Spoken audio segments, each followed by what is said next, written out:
गुप्ता। हम अगले 20 मिनट में आपको देश दुनिया की 20 ऐसी खबरें बताने वाले हैं जो इस वक्त न केवल सुर्खियों में हैं बल्कि दिलचस्प और अहम भी हैं। तो चलिए शुरू करते हैं 20 मिनट में 20 खबरों का सिलसिला। सबसे पहले देखते हैं राजस्थान की कौन कौन सी खबर इस वक्त अहम है। भारी बारिश की वजह से बारां का हाल बेहाल है और यहाँ के 100 से ज्यादा गांव टापू में तब्दील हो गए हैं और इन गांवों में सैकड़ों लोग फंसकर रह गए हैं। बारां के अलग अलग गांवों में फंसे लोगों को सुरक्षित स्थानों पर पहुंचाने के लिए एसडीआरएफ की टीम जी जान से लगी है। ऐसी ही एक कोशिश के दौरान एसडीआरएफ की टीम ने केलवाड़ा पुलिस के साथ मिलकर अमरौली गाँव से 3 गर्भवती महिलाओं को रेस्क्यू कर सुरक्षित स्थान पर पहुँचाया। इन महिलाओं को मुश्किल हालात में सुरक्षित बाहर निकाले जाने पर हर कोई एसडीआरएफ की टीम को बधाई दे रहा है। उधर बारां के ही शाहाबाद उपखंड में कई गांव टापू में तब्दील हो गए हैं। यहाँ भी बोट लेकर एसडीआरएफ की टीम लोगों को सुरक्षित स्थानों पर पहुँचाने की मुहिम में लगी है।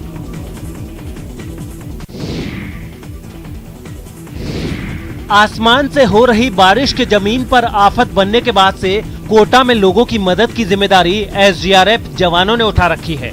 एसडीआरएफ के जवान सूचना मिलते ही मुश्किल से मुश्किल हालात में फंसे लोगों तक न केवल मदद पहुंचा रहे हैं बल्कि उन्हें सुरक्षित स्थानों पर भी पहुंचा रहे हैं।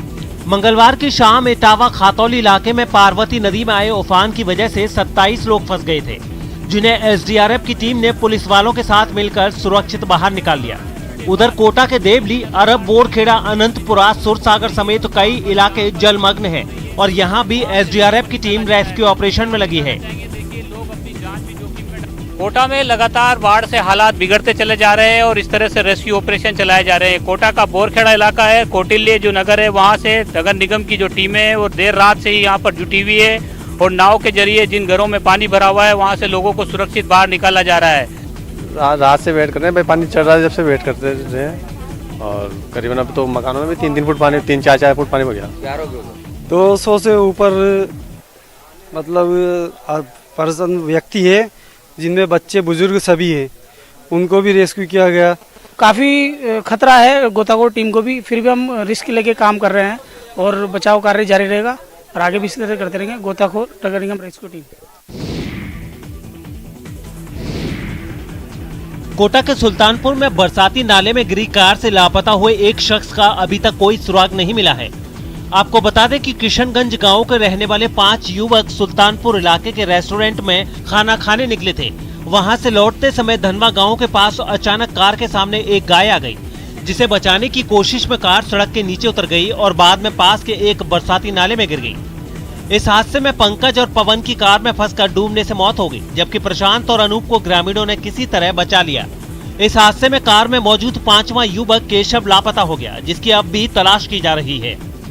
इस हादसे में जो 2 युवक जख्मी हुए हैं उन्हें अस्पताल में भर्ती कराया गया है।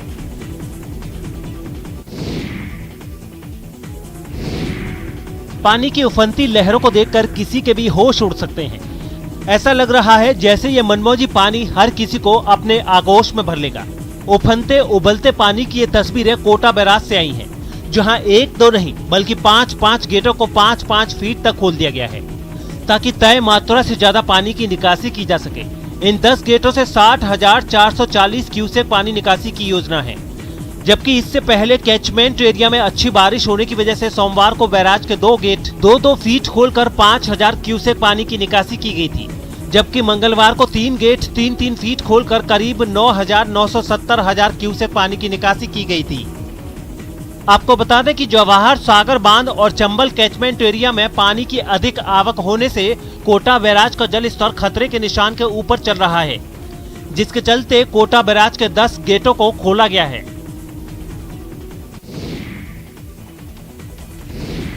हाड़ौती में लगातार हो रही बारिश की वजह से धौलपुर में बाढ़ के हालात बन गए हैं।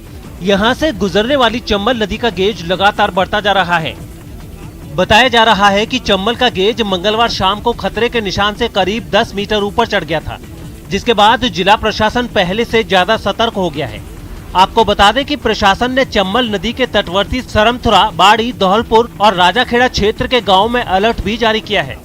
खास बात यह है कि इस अलर्ट के बाद कई गाँव के लोगों ने सुरक्षित स्थानों पर पहुँचना भी शुरू कर दिया है। जलस्तर बढ़ने से चंबल नदी का पुराना पुल डूब चुका है। साथ ही प्रशासन ने ये भी कहा है कि जल स्तर और बढ़ने से यहाँ के करीब 96 गांव प्रभावित हो सकते हैं।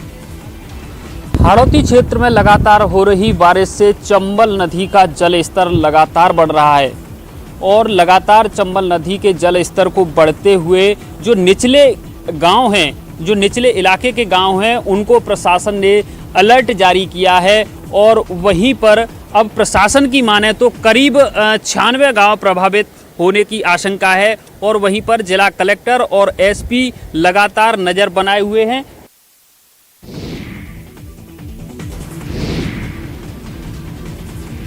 मंगलवार की रात हुई बारिश की वजह से बूंदी शहर का हाल बेहाल हो गया।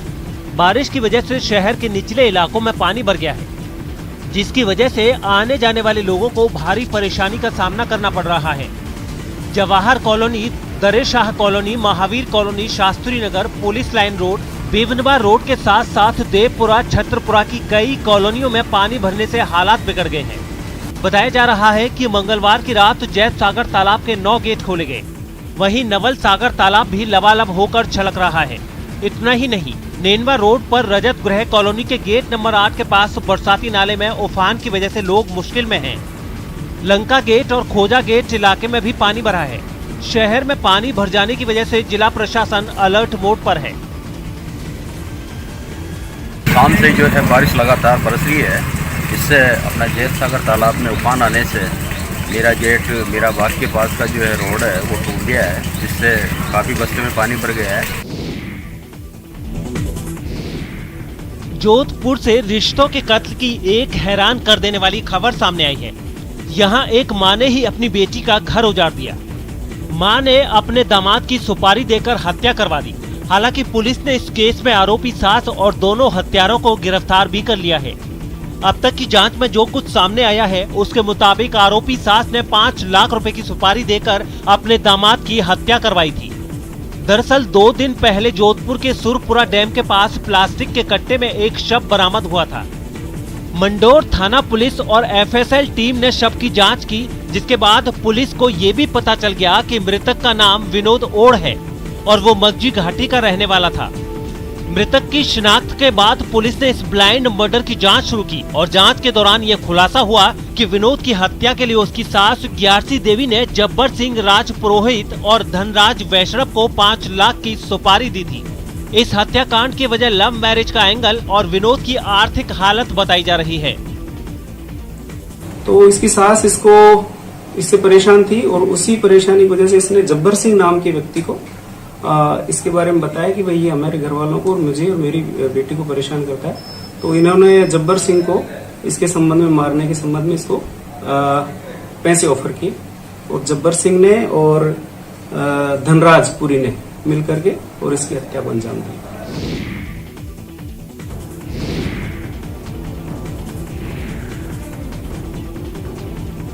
इंडस्ट्रियलिस्ट की थोड़ी कुछ कंप्लेंट्स थी रिगार्डिंग फाउंडेशन, तो हमने आगे चेक की और अभी सुचारू रूप से काम चल रहा है और इसमें अपने 163 लाइटें लगेगी, एलईडी लाइटें लगेगी और पूरा एरिया अपना कवर हो जाएगा स्ट्रीट लाइट से। सुना आपने, इसे कहते हैं न्यूज़ 18 राजस्थान की खबर का दमदार असर। बीते 31 जुलाई को हमने जालोर के रीको क्षेत्र की बदहाली की तस्वीर प्रमुखता से दिखाई थी। इलाके के लोगों का दर्द और पलायन करने को मजबूर उद्यमियों की आपबीती भी सुनाई थी। सरकार ने न्यूज़ 18 की आवाज सुनी और विभाग के जिम्मेदार हरकत में आए। जयपुर से रीको की स्पेशल टीम भीनमाल पहुंची और उद्यमियों से फीडबैक लेकर निर्माण कार्यों का जायजा लिया। अभी कॉन्ट्रैक्टर को भी पाबंद कर दिया गया है कि एसोसिएशन से मिलके और उन्हीं के अनुरूप और स्पेसिफिकेशन से काम करें। कब तक हो जाएगा काम पूरा? ये काम अपना टारगेट 1 महीने के अंदर अपन कोशिश करके 1 महीने से लेकर 1.5 महीने तक विद इन शेड्यूल्ड पीरियड ही इसको अपन कंप्लीट कर देंगे। और अनियमितता वगैरह पाई गई कुछ? नहीं, अभी इसमें अभी काम की निरीक्षण के दौरान कोई अनियमितता नहीं पाई गई। काम प्रॉपर सुचारू रूप से चल रहा है और एज पर स्पेसिफिकेशन ही किया जा रहा है। जल्द निदान, कैंसर पर जीत, इस स्लोगन के साथ प्रदेश में पहली बार प्रिवेंटिव ऑन्कोलॉजी यूनिट की शुरुआत हुई है, जिसके बाद ऑन स्पॉट ही कैंसर को डिटेक्ट किया जा सकेगा और समय रहते ही कैंसर का इलाज संभव हो पाएगा। दरअसल चिकित्सा मंत्री डॉक्टर रघु शर्मा ने मंगलवार को अपने राजकीय आवास से अर्ली कैंसर डिटेक्शन वैन का शुभारंभ किया है। स्टेट कैंसर इंस्टीट्यूट को उपलब्ध करवाई गई इस वैन के जरिए कैंसर से संबंधित महत्वपूर्ण जांचें मौके पर ही की जा सकेगी। लगभग 1.25 करोड़ लागत की ये van Rajasthan state electricity transmission limited के CSR फंड से प्राप्त हुई है। अलग अलग 3-4 ब्लॉक जो है वो इस पूरी वैन में बनाए गए हैं। किस प्रकार से ये वैन में जो है वो जांचें हो पाएंगी, क्या इसका फोकस रहेगा, इस वक्त SMS अस्पताल के अधीक्षक डॉक्टर राजेश शर्मा हमारे साथ मौजूद हैं। सर, ये किस प्रकार की वैन है और किस प्रकार से इस पे जांचें हो पाएगी? देखिए, जो CSR फंड से राजस्थान राज्य विद्युत प्रसारण निगम लिमिटेड ने जो है गत वर्ष हमें इसका फंड दिया था और ये लगभग 1.25 करोड़ की लागत से ये जो है वैन हमने यहाँ आप जो देख रहे हैं आई है। और आज डिजिटल जो है मेमोग्राफी मशीन है, ये जो इसके जो है कैंसर का अर्ली स्टेज में इसका डिटेक्शन हो, जो है फीमेल्स को गांव में कैंप लगाएंगे तो अर्ली स्टेज में यदि कोई कैंसर है ब्रेस्ट कैंसर का तो उसका इलाज हो सकता है जल्दी। इसका प्रिवेंटिव जो मतलब अर्ली स्टेज में कैंसर डायग्नोज हो जाएगा तो उससे जो है कैंसर को जो है उपचार में इसकी सहायता मिलेगी। स्टेट गेम्स की कामयाबी से उत्साहित राजस्थान खेल विभाग नवंबर महीने में ग्रामीण खेलों की तैयारी कर रहा है। इन खेलों में प्रदेश के 50,000 गांवों और पंचायतों के करीब 15 से 20 लाख खिलाड़ी हिस्सा लेंगे। 14 नवंबर के आसपास हमारी तैयारी है कि हम ग्रामीण खेलों को कराएं। ग्रामीण खेल देश में नहीं बल्कि पूरी दुनिया में राजस्थान विभाग का ये जो एक स्टेप है वो दुनिया में अद्भुत होने वाला है, क्योंकि पहला ऐसा आयोजन होगा जिसमें गांव में से लाखों लोग पार्टिसिपेशन करेंगे। सीएम गहलोत के फिट राजस्थान हिट राजस्थान के नारे को साकार करने के मकसद से 6 कैटेगरी में इसका आयोजन किया जाएगा। इनमें volleyball, hockey, kabaddi, kho kho, tennis ball, shooting ball, cricket को शामिल किया गया है। राजस्थान लोक सेवा आयोग की ओर से जारी की गई RAS भर्ती परीक्षा 2021 के लिए ऑनलाइन आवेदन की प्रक्रिया शुरू कर दी गई है। 3 साल बाद जारी हुई इस भर्ती के लिए 988 पद निकाले गए हैं, जिसमें से राज्य सेवा के 363 और अधीनस्थ सेवा के 625 पद शामिल हैं। ऑनलाइन आवेदन की ये प्रक्रिया 2 सितंबर तक रहेगी।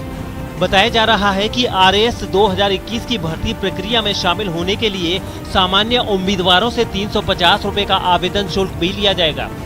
साथ ही राजस्थान के OBC, BC उम्मीदवारों के लिए आवेदन शुल्क 250 रुपए है, जबकि SC और ST उम्मीदवारों के लिए आवेदन शुल्क 150 रुपए तय किया गया है। इन पदों पर भर्ती के लिए उम्मीदवारों की आयु 1 जनवरी 2022 को 21 वर्ष से कम और 40 वर्ष से अधिक नहीं होनी चाहिए। आरक्षित वर्गों को अधिकतम आयु सीमा में छूट का भी प्रावधान किया गया है। आपको बता दें कि इस भर्ती के लिए प्रारंभिक परीक्षा 200 अंकों की होगी, जिसमें सामान्य ज्ञान और विज्ञान का पेपर होगा। MCQ के 150 प्रश्न होंगे। सभी प्रश्नों के अंक भी समान होंगे। हर गलत जवाब के लिए 1/3 अंक भी काटा जाएगा। इन पदों के लिए उम्मीदवारों को लिखित परीक्षाओं, जिसमें प्रारंभिक और मुख्य दोनों शामिल हैं, उन्हें पास करना होगा, जिसके बाद उन्हें एक साक्षात्कार भी देना होगा।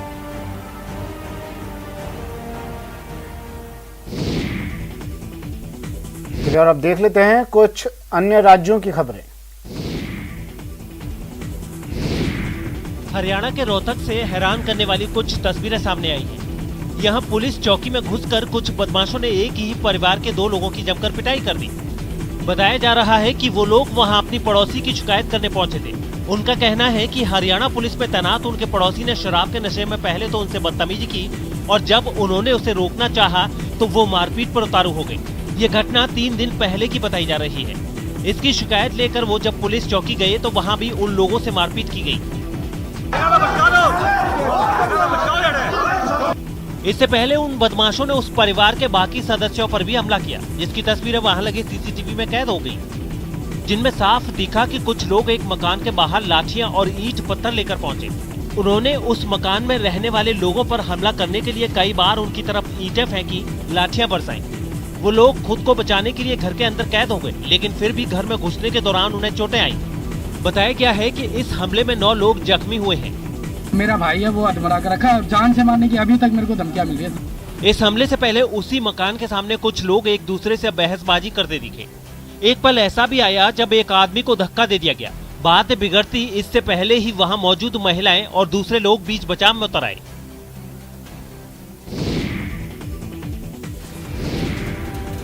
दिल्ली के पास हरियाणा के बहादुरगढ़ से एक चौंकाने वाला वीडियो सामने आया है। वहां एक बदमाश ने एक कारोबारी की कार के शीशे तोड़ दिए। ये बदमाश मास्क लगाए स्कूटर पर वहां पहुंचा था, जिसकी तोड़फोड़ करने की तस्वीर वहां लगे सीसीटीवी कैमरे में कैद हो गई। इस हमलावर ने लोहे की रॉड से कार के शीशों पर कई वार किए और एक के बाद एक सभी शीशों को चकनाचूर कर दिया। इसके बाद वो वहां से भाग गया। सुबह कार के शीशे टूटे मिले, जबकि सीट पर कांच के टुकड़े बिखरे नजर आए। उसने तसल्ली से चारों तरफ के शीशे तोड़े और वो फिर अपनी स्कूटी भगा के ले गए। बताया गया है कि तोड़फोड़ के अलावा आरोपी ने वहां एक धमकी भरा खत भी छोड़ा, जिसके बाद कारोबारी ने पुलिस में शिकायत दर्ज करवाई है।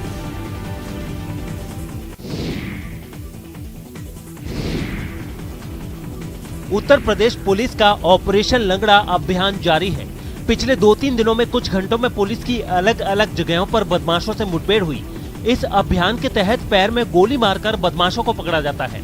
इस ऑपरेशन के दौरान ही मुजफ्फरनगर में पुलिस से मुठभेड़ के दौरान एक बदमाश जख्मी हो गया, जबकि दूसरा अंधेरे का फायदा उठाते हुए वहां से भाग गया। पुलिस ने घंटों तक जंगल में उसकी तलाश भी की, लेकिन वो नहीं मिला।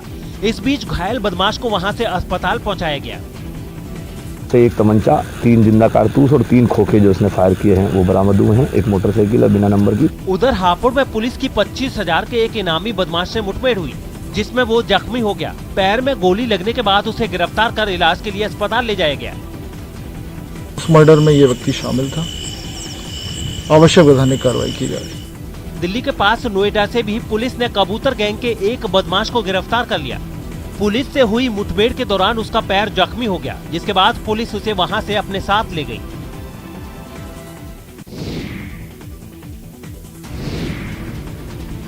उत्तर प्रदेश के मुरादाबाद से एक हैरान करने वाला वीडियो सामने आया। यहाँ कुछ लोगों ने एक ट्रेनी सब इंस्पेक्टर को ही पीट दिया। बताया जा रहा है कि मामूली बात पर झगड़ा शुरू हुआ और बात बढ़ते बढ़ते मारपीट तक जा पहुंची।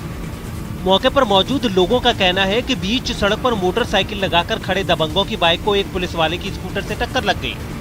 इतनी सी बात पर वो और उसके साथी भड़क गए और उसको बुरी तरह से पीटने लगे। इतना ही नहीं, पुलिस वाले को घेर लेने के बाद एक लड़के ने पास की दुकान से तवा उठाकर उसके सिर पर दे मारा, जिसका एक सीसीटीवी फुटेज भी सामने आया। धारदार हथियार से मेरे पे वार किया। ये देखिए, इसमें से 2-3 इंच गहरा घाव है, 8-10 टाके आए हैं।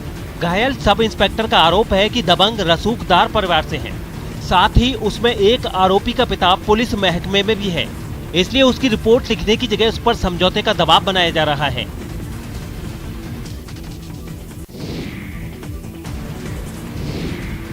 उत्तर प्रदेश में महावैक्सीनेशन अभियान के पहले ही दिन कुछ जगहों पर कोरोना नियमों की धज्जियां उड़ गईं, जिसमें जालौन भी शामिल है। वहां एक केंद्र पर इतनी भीड़ उमड़ी कि उसे संभालना मुश्किल हो गया। बताया गया है कि कलेक्टर की देखरेख में ये कैंप लगाया गया था, जहां लोग भेड़ बकरी की तरह टूट पड़े। रजिस्ट्रेशन के लिए बनाए गए कमरे की खिड़की पर तो लोग ऐसे चढ़े जैसे उसे उखाड़ कर ही दम लेंगे, जिसे देखते हुए पुलिस ने पर्ची बांटने का जिम्मा अपने हाथों में लिया तो लोग जवानों से ही धक्का मुक्की करने लगे। वैक्सीनेशन सेंटर का अंदर का नजारा भी चौंकाने वाला दिखा, जहां लोगों ने ना तो सोशल डिस्टेंसिंग का ख्याल रखा और ना ही मास्क लगाना जरूरी समझा। लापरवाही की इंतहा तो ये थी कि कुछ लोग अपने बच्चों को भी लेकर आ गए। हमारा प्रयास है कि 3rd वेव से पहले अधिक से अधिक लोगों को हम टीकाकरण करें और उन्हें कोविड के दुष्प्रभाव से बचाया जा सके। सरकार की कोशिश तीसरी लहर से पहले ज्यादा लोगों को टीका लगाने की है, इसलिए यूपी में महा वैक्सीनेशन अभियान शुरू किया गया है, लेकिन वहां भी लोग लापरवाह नजर आए।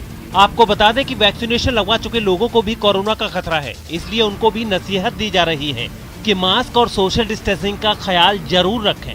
लेकिन जालौन में वैक्सीन लगवाने पहुंचे लोग इतना भी याद नहीं रख पाए कि अभी उनको वैक्सीन लगी नहीं है और ये अंधेरगर्दी उन्हीं को भारी पड़ सकती है।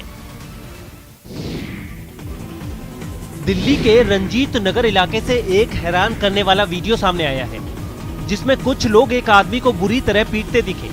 दावा किया गया है कि स्कूटर टच होने पर इस आदमी का अपने पड़ोसियों से झगड़ा हो गया था, जिसका वीडियो अब सोशल मीडिया पर वायरल हो रहा है। इस वीडियो में कुछ लोग जमीन पर बेसुध गिरे एक आदमी को पीटते दिखे। इन हमलावरों ने पहले तो उसे घसीटा, इसके बाद एक आरोपी पत्थर से उसके चेहरे पर कई वार करता नजर आया।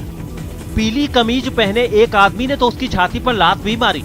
मारपीट के बाद हमलावर वहां से भाग गए, लेकिन वो घायल आदमी वहीं बेहोश पड़ा रहा।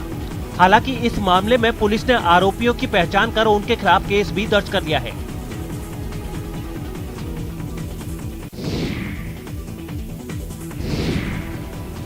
दिल्ली के रोहिड़ी से चौंकाने वाली कुछ तस्वीरें सामने आई हैं। वहां एक मोटरसाइकिल पर सवार दो बदमाशों ने एक महिला पर सरेआम हमला कर दिया। इस वारदात के सामने आने के बाद पुलिस ने केस दर्ज कर लिया, क्योंकि इस वारदात की जो सीसीटीवी फुटेज सामने आई उसमें साफ दिखा कि दोनों आरोपियों ने उस महिला को पार्किंग एरिया की तरफ जाते देख कैसे हमला किया। वो महिला को सामने से आता देखकर सड़क किनारे ही रुक गए और जैसे ही वो पार्किंग एरिया की तरफ बढ़ी तभी मोटरसाइकिल से एक बदमाश उतरा और पीछे से आकर महिला को दबोच लिया और फिर वो वहां से उसके गले में डली चेन लेकर फरार हो गया। चेन छिन जाने के बाद वो महिला उसके पीछे दौड़ी भी, लेकिन दोनों आरोपी मोटरसाइकिल से वहां से भाग निकले।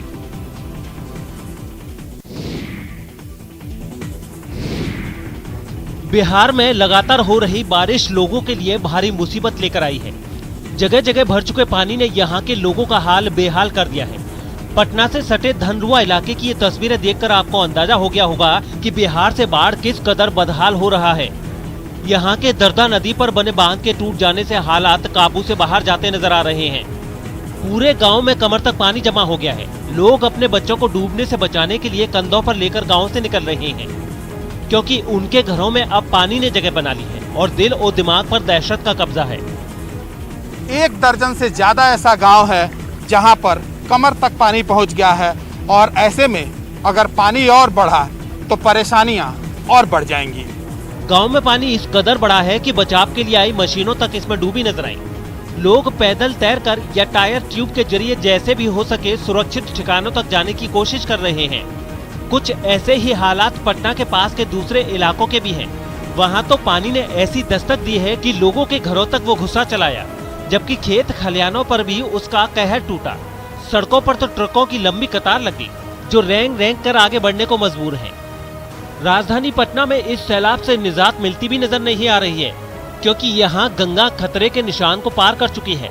बहाव इतना तेज है कि नदी के पानी के अंदर उगने वाले पेड़ पौधे तक इससे उखड़कर किनारों पर जमा हो गए हैं। लगभग 20,000 के आसपास लोग भी डिस्प्लेस हुए हैं या फिर उनके यहाँ घर में पानी वगैरह आ गया है। तो वहीं खगड़िया में भी नदियों का बड़ा जल स्तर लोगों की चिंता का सबब बना हुआ है। कोसी और बागमती नदी का खतरे के निशान को पार करना लोगों की जान के लिए मुसीबत बन गया है। चलो अब देख लेते हैं अंतर्राष्ट्रीय जगत की कुछ खास खबरें। तुर्की के जंगलों में लगी आग हफ्ता भर बाद भी नहीं बुझाई जा सकी है और यहां आग की चपेट में आने से अब तक 8 लोगों की जान जा चुकी है। जंगलों में लगी इस आग की वजह से हजारों लोग बेघर हो चुके हैं। आपको बता दें, वहां पिछले बुधवार को जंगलों में आग लगी थी, लेकिन तेज हवाओं और गर्म मौसम की वजह से वो बेकाबू हो गई और रिहायशी इलाकों की तरफ आफत बनकर बढ़ने लगी। कुदरत के इस कहर की सबसे डरावनी तस्वीर आई समंदर किनारे बसे बाथरूम शहर से। वहां आग ने कुछ ऐसा कहर बरपाया कि लोग दहल उठे। सैकड़ों फीट ऊंची लपटों ने पूरा आसमान ढक लिया। ऐसा लगा जैसे वहां कयामत आ गई हो। इस आग ने लोगों का सब कुछ छीन लिया। न रहने को घर बचा, न खाने को अनाज।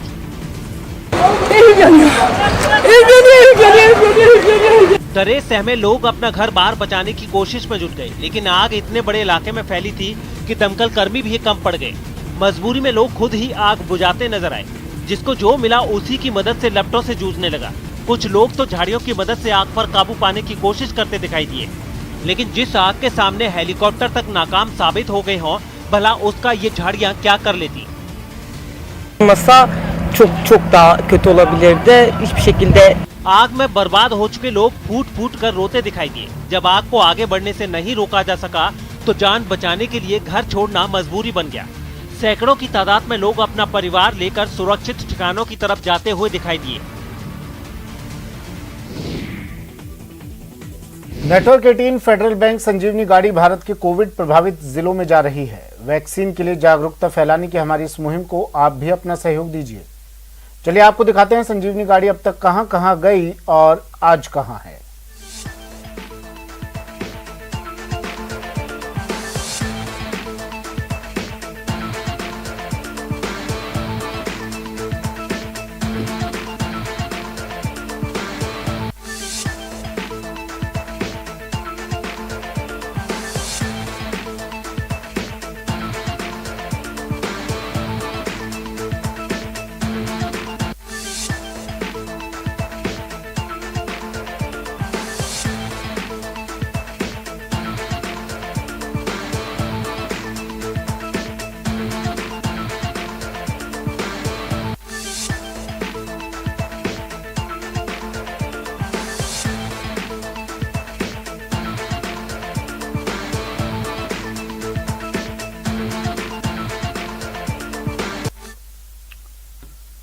फिलहाल इतना ही, दीजिए इजाजत, नमस्कार।